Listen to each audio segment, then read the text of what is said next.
Welcome to our Courageous Caregiver podcast. These are stories of real foster caregivers, so that way you have more information to educate and inspire you as you think about becoming a foster caregiver yourself. Today, I welcome in Latreece Vaughn, who is a superstar foster caregiver.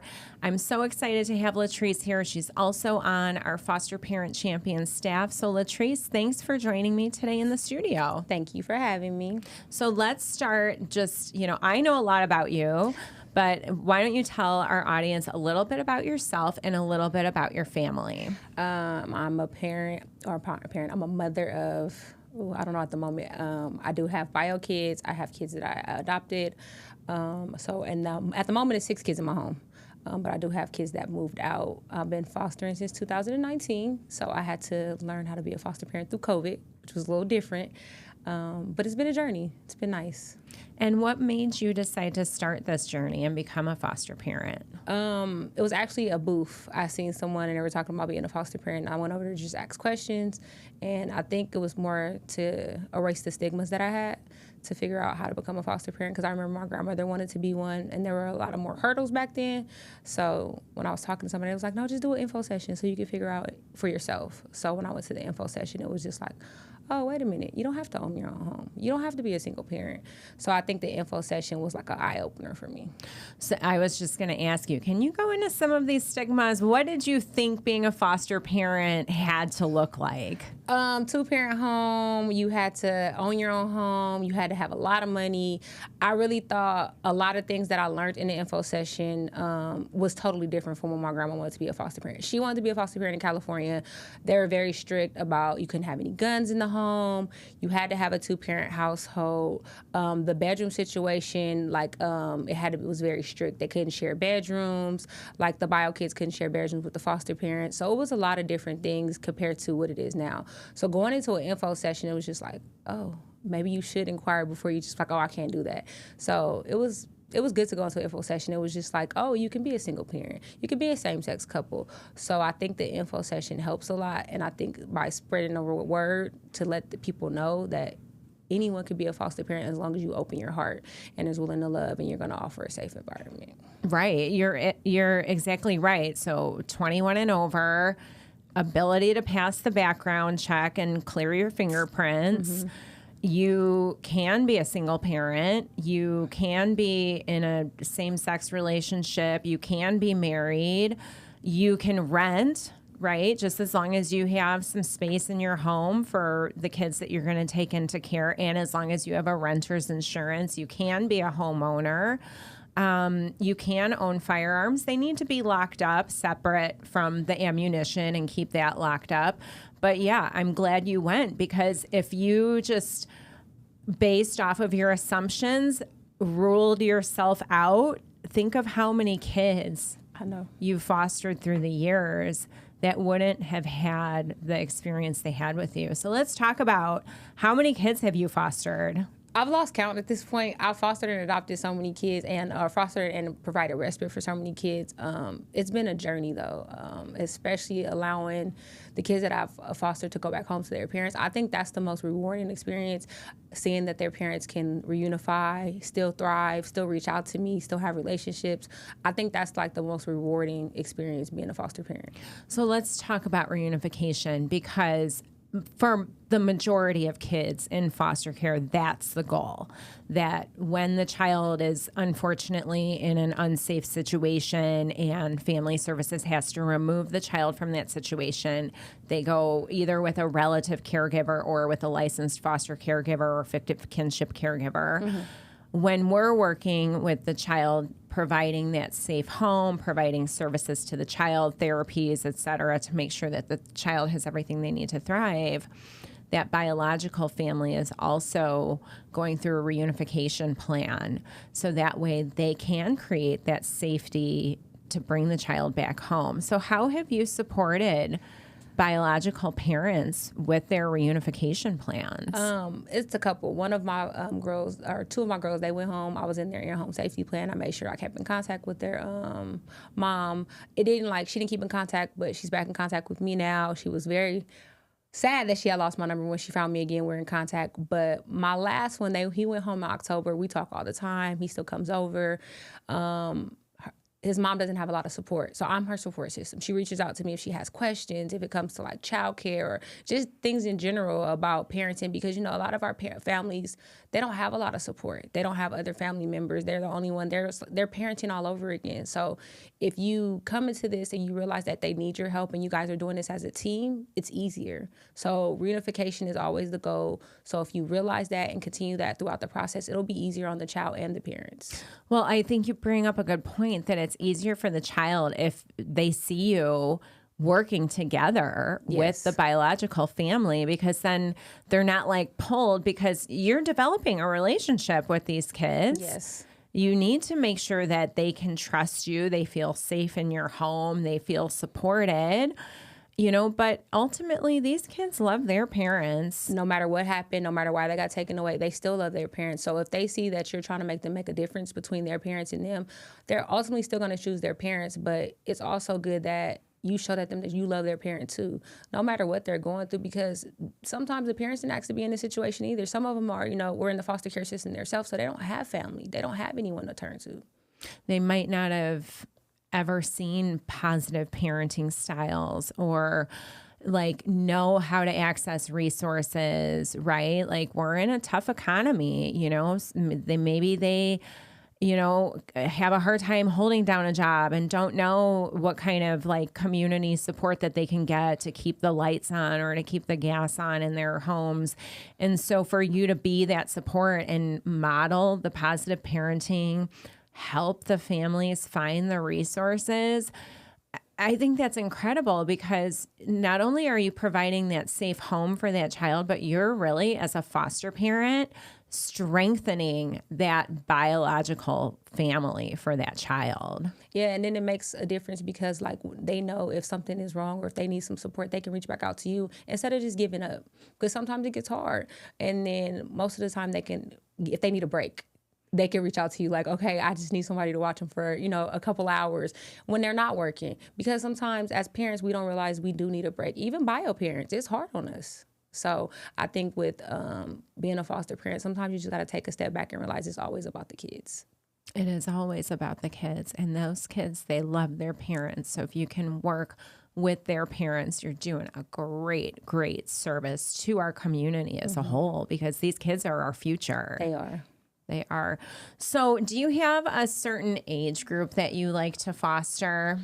So when I first started, I didn't think I was going to do babies, but my oldest daughter was like, can we just get a baby? Can we just get a baby? And I was like, babies, okay. So when I first started, I just had babies, but now I prefer ages 0 to 5, just because they're at an age where, you know, you can still help them, mold them. There's a lot of things they can learn. And then I try to always keep the kids under my youngest child, and she's 5. So the best way is to keep them under 5. Now, if a kid comes back in the system that I had before, I'm going to open my license and change the age, just because they've already had a bond with me, and I would rather them come back to a familiar home. It's already bad enough that they're coming back into the system, but I'll take them back if they've been in my home before. Well, and then that's comforting to them that they already know you. They know your home. They know the kind of food you cook. They know the other people in the home, you know, and it's not just a strange new scenario for them again that they have to adapt to. And then I would think that that child like feels that want, you know, that they're wanted, that somebody out there is ready to care for them. Yeah, it makes a big difference. So I always make exceptions if they come back. If they're, you know, if someone calls me for placement and was like, well, we see you had this kid before. I know this is not your license age. I'm calling my license worker immediately to make an exception, because, you know, it's already hard on them that they're getting taken from their parents again. And I know with their bio parents, it makes a big difference to them as well if they're going back to somebody familiar. No matter what the circumstances of why they got taken before, it does make a difference of why, you know, they're coming back.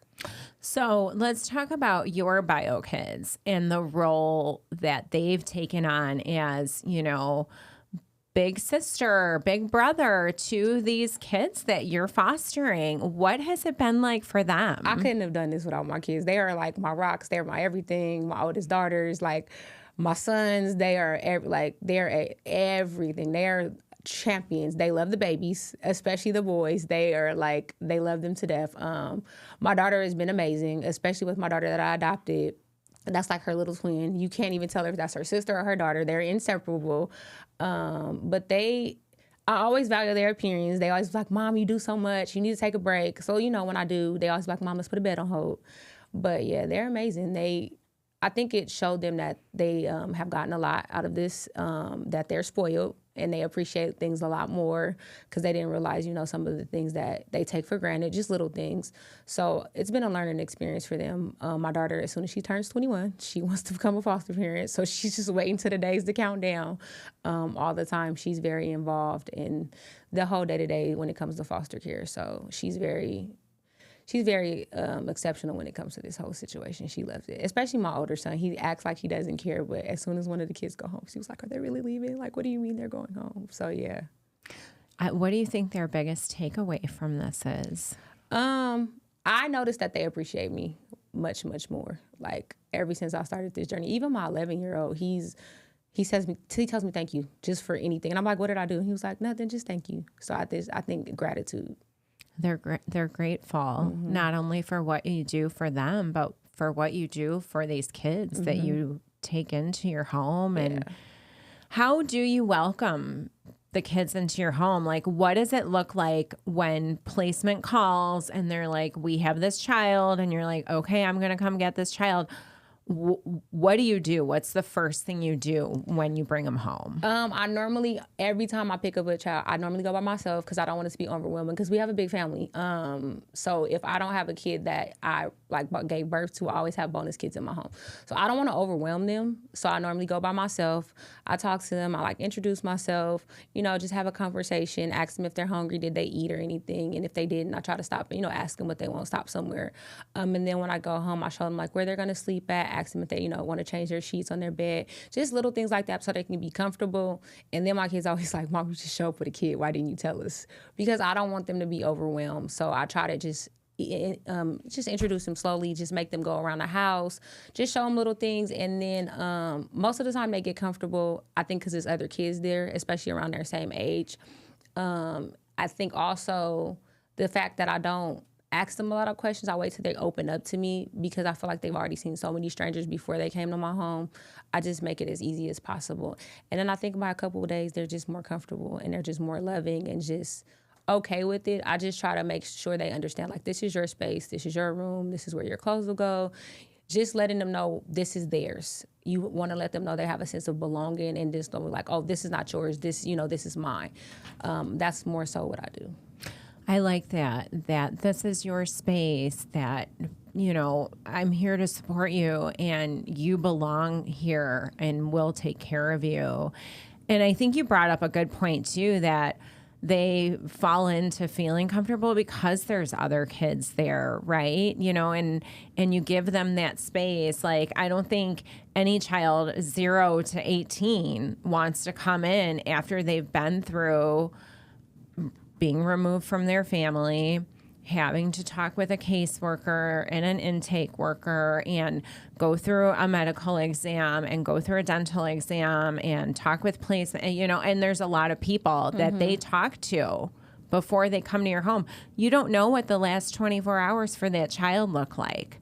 You don't know what the last 3 days, 1 week, 5 months, you don't know what the last 5 years looked like for this child. So to just kind of let them ease into it, I hear that from a lot of foster parents. Yeah, because it's overwhelming. I remember when I was in training, my trainer was Beth, and she made us do this exercise and close our eyes and imagine somebody taking us from our home and imagine us only being able to take what was on our back. And I think I envision myself every time I bring a kid home, how would I feel if I was no matter how big your home is, how nice it is, you're going to a stranger's home. So imagine how you would feel. So I always try to put myself in that kid's shoes. And you're going to a stranger's home with nothing. Yep. You don't have your favorite blankie or your stuffy or your favorite bedtime book. Yep. So I try to always imagine what they're going through because I know it's a lot. And they can't express it, especially if they're really little. They don't know how they feel. Emotions are just everywhere. Yeah. Let's talk about some of what you see in the kids that you fostered. You're fostering that really critical developmental age where they're learning attachment and, routines and patterns. And, there's a lot to learn in that 0 to 5 years. So how do you parent these children? It's a lot. The oldest I fostered is 11. So I have to remind my kids they weren't parented the way you were. They weren't raised the way you were. It's my oldest son. I tell him all the time. He was like, Mom, I keep repeating myself. I said, you're going to have to keep repeating yourself a lot. So always having to remind them about bathing is constant. And with little girls, it's the constant reminding them how to wipe themselves, to flush the toilet, to wash their hands, to even brush their teeth. A lot of people don't realize what's normal to us is not normal to a kid that's been in the foster care system, or if they've been neglected, or just little things that you have to say. I think I say like it's normal to me. Did you wash your hands? Did you brush your teeth? Did you wipe yourself? Those things I say all the time when they come in the bathroom. And then most of the time they'll tell me yes, and they'll be like, oh, I forgot. But it's just something that you have to always remind them because it's not the norm to them. Or did you use soap when you were in the shower? It's just things like that because it's not something they did, or maybe they didn't have it, or maybe it was just something they weren't taught. But it's just little things like that because you don't want to offend them. You just want to constantly remind them because it's something that they just didn't know. Well, you want to help them establish personal care and, taking care of yourself. So, I think, and then that constant reminder too, it's that building that brain development.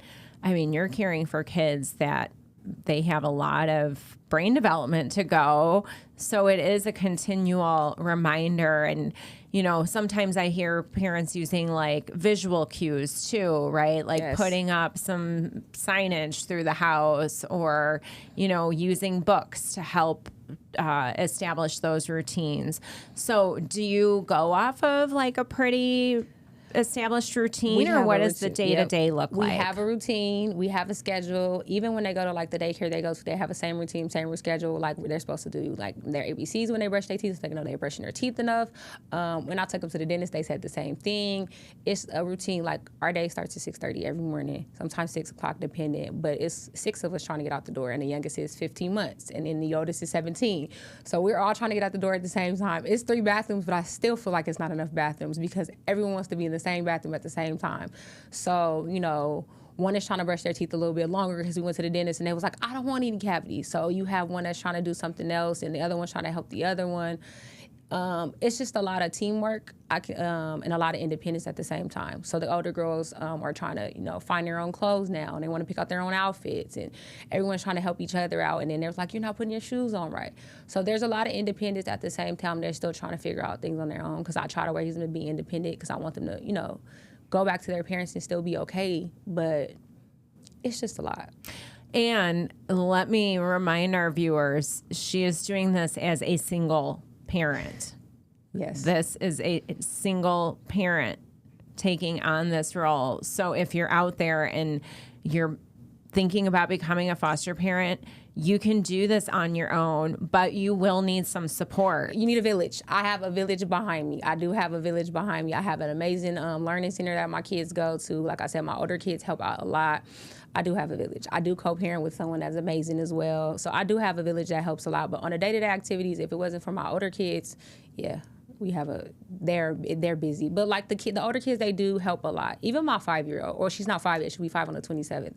She's amazing. We adopted her when she was 6 weeks old, and she has some learning disabilities, but she's doing amazing. Like she tries a lot. It's always a lot on her when we bring in new kids because she's always like, Mom, I have a new brother, I have a new sister. So she's always welcoming as well. So I think that helps a lot with kids that come into our home as well. What are some of the greatest rewards that you've experienced as a foster parent? When the kids just tell me they love me out of nowhere. The fact that one of my kiddos, I flew them back to their forever home, and when we were on the plane, she was like, I love you, Mom. And this is when the first time she ever started calling me Mom. But her forever home, they was like, no, you need to stay a couple days so she can get acclimated. You can see where she's going to be at.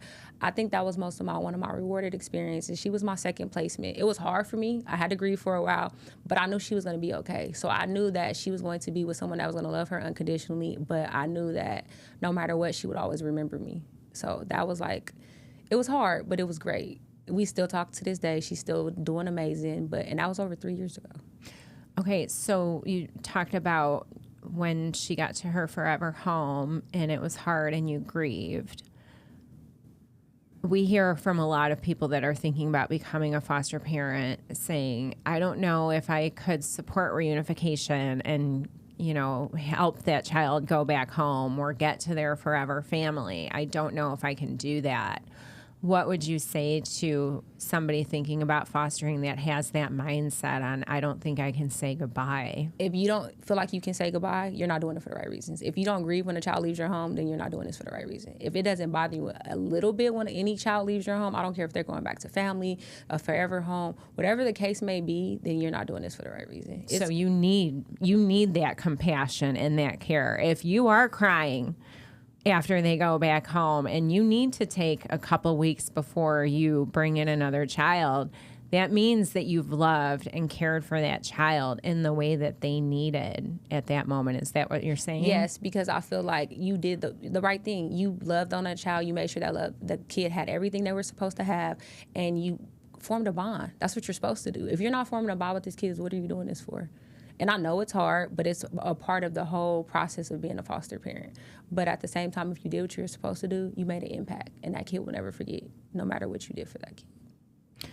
So being a foster parent is not easy. I mean, it's rewarding, but it's challenging.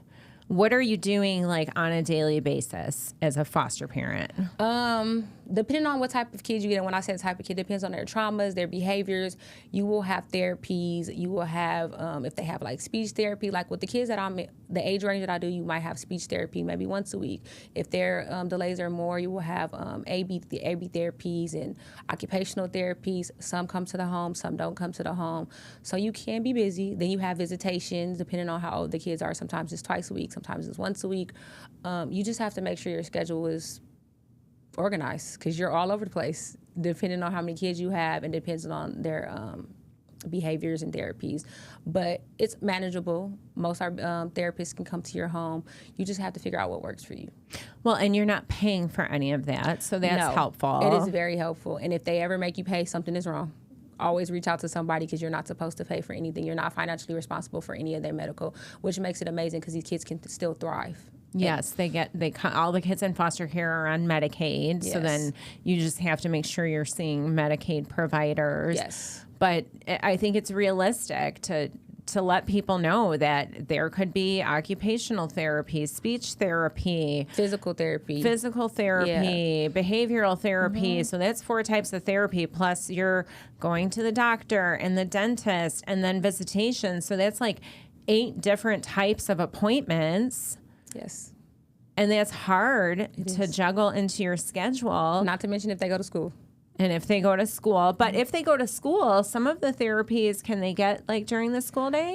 They can, but most of the time it's just supposed to be a speech, but most of the time you probably have to do it after school. Do it after school. Mm-hmm. So you're busy. You're really, giving a lot of your time and your energy to help this child thrive and reach their full potential. Yes. So we hear our recruiters say, if you're thinking about becoming a foster parent, keep in mind that we're not here to help find a child for your family. No. We're here to help find families for our children. And at an info session, if I'm with a recruiter, we always make sure we tell them that. I tell them it's not as easy, it's challenging, but it's rewarding. It's you have to make sure you're in for the right reasons, because if you're not, then it's not for you. You're absolutely right. And so what are some of those right reasons? What do you think makes a good foster parent? You have to want to be a loving home. Always, that's the first thing. Make sure you want to provide love. Make sure that you realize it's not going to be easy because they come with trauma. No matter how small or what the reason they came in to care for, it's going to be trauma because we talked about it. They see 5 to 6 different strangers. Imagine you being taken from your home, even being as an adult, and you had to talk to 5 different people about what you went through, and you don't get to see your mom or your dad or even your husband or your wife. That's traumatic on anyone. So that alone is a lot. They don't understand who you are. They understand that you want to love them, but they don't know you. You're a stranger. So that's a lot to deal with. Just things in general, what people don't realize about foster care is kids, they hold in a lot of things and they don't express how they feel because they don't know how to feel. So I think a lot of people expect just because I'm giving them this home, I'm giving them brand new clothes, they should just understand I want to love them. But it's not that easy for our kids. It's not easy at all. So you have to be patient. Patience is a big thing that you have to be being a foster parent because they might not open up to you. I had kids that were with me for 3 months, and by the time they were with me, they finally start opening up to tell me about things that had happened that the caseworker didn't even know about. So you have to be aware that sometimes they'll tell you some things that might not be comfortable. You might have to listen and then go in your room and probably cry your eyes out. But there's a lot of things that you'll be privy to, and then you'll be like, well, I'm glad I'm doing this because now I can help another child.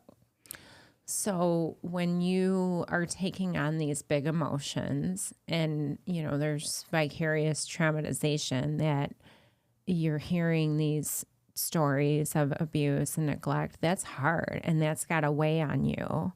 So how do you take care of yourself? Oh, you got to have your own therapist. I tell every foster parent, make sure you have somebody you can confide into, make sure you do self-care, because third-person trauma is a real thing because you're carrying all these things, all these emotions. And then if you have your own kids, they need to be in some type of therapy too because then they are seeing that and then they're like, oh, now I have to share my parents or share my family. Some kids don't understand that.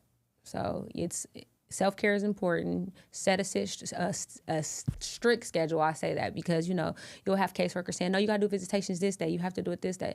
But if you can't, you can't. Be firm because it's hard. It's very hard. You have to realize that, you have to balance everything because you can only be one person in that one place at one time. Well, you're juggling all the appointments and making dinner and going to soccer practice and then find time for yourself too? Yes. What? Yes. Because you have kids that want to do things, activities and sports, and you don't want to neglect them because they have all these other appointments. They didn't ask for those. They still deserve extracurricular activities as well. What kind of resources have you utilized throughout your years of fostering? My favorite resource is a foster night out at Caregiver Church. They're amazing. They let the kids go no matter if they're bio, adopted. It's from 6 to 9. That's my favorite. Just because, not for me, my kids love going. Like, they know my kids by name when they go. They have a good time. It's just a good night. Foster Parent Champions, they're amazing. Hannah's Closet. It's a lot of organizations. Foster Kinships, they reached out when I adopted. I was very shocked. It was like, we heard you adopted. They sent us a gift card for Raise the Future. TBRI. There's a lot of resources out there. You just have to find them or just reach out to somebody so they can help you. Yeah.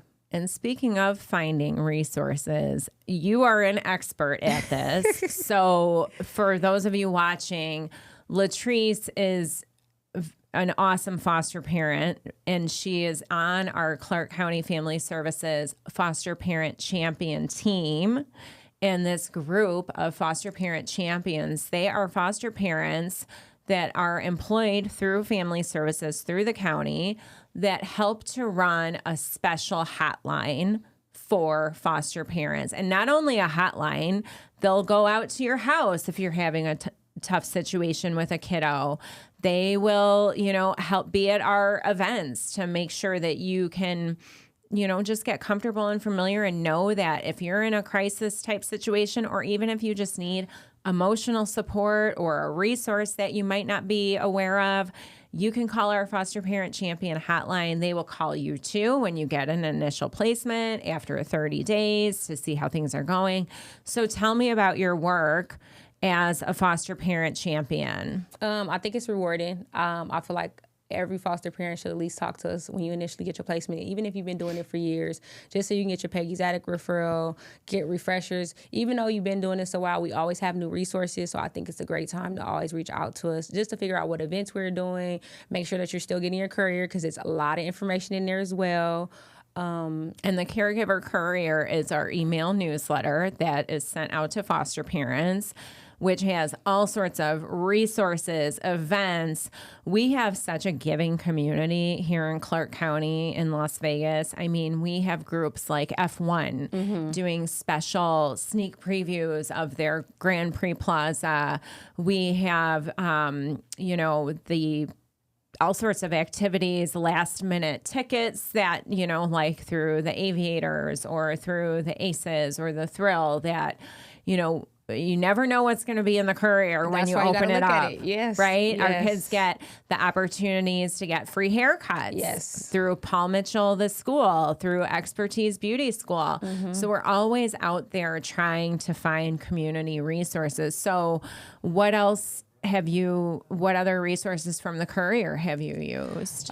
There's so many. If you're looking for a daycare, that's another reason why you want to use the courier, because sometimes people are in daycares and they're too expensive, but the courier will have one that's more reasonable. If you have questions about Urban League, there's information in there. There's all things about summer camps, spring camps, where you need to find things like that. So the courier has a lot of resources. I know sometimes you're like, oh, it's too much, but there's too much for a reason, because sometimes we don't have time to look things up, but the courier is something that you can use. Just like sometimes when we need something, we'll look in the courier to find some things for our parents as well. So the courier is a good resources for us as well. Yeah, we try to make sure that our foster parents, you're first of all doing like the ultimate volunteer work, because fostering, you are volunteering. You get that reimbursement, but it's reimbursement to cover the cost of raising the child. Like your food bills go up, your gas bill might go up. You have to have space in your home for the child. You're buying that child shoes or clothes, but you can also get those items for free when you shop like for free at Hannah's Closet and all the other places. But I think it's important that people remember foster parents are volunteers. I'm glad you said that, because a lot of people forget. They're like, oh, you get paid. No, we don't. No. You wouldn't do a job and get paid what we got paid at all. No, you get paid in hugs. You get paid in fancy artwork from your kiddos. A lot of artwork in my house. Right. You get paid on reunification days, and you see that family reuniting and coming together and knowing that you had a role in strengthening that family and helping that child go back to a safe home. That's how you get paid. Exactly.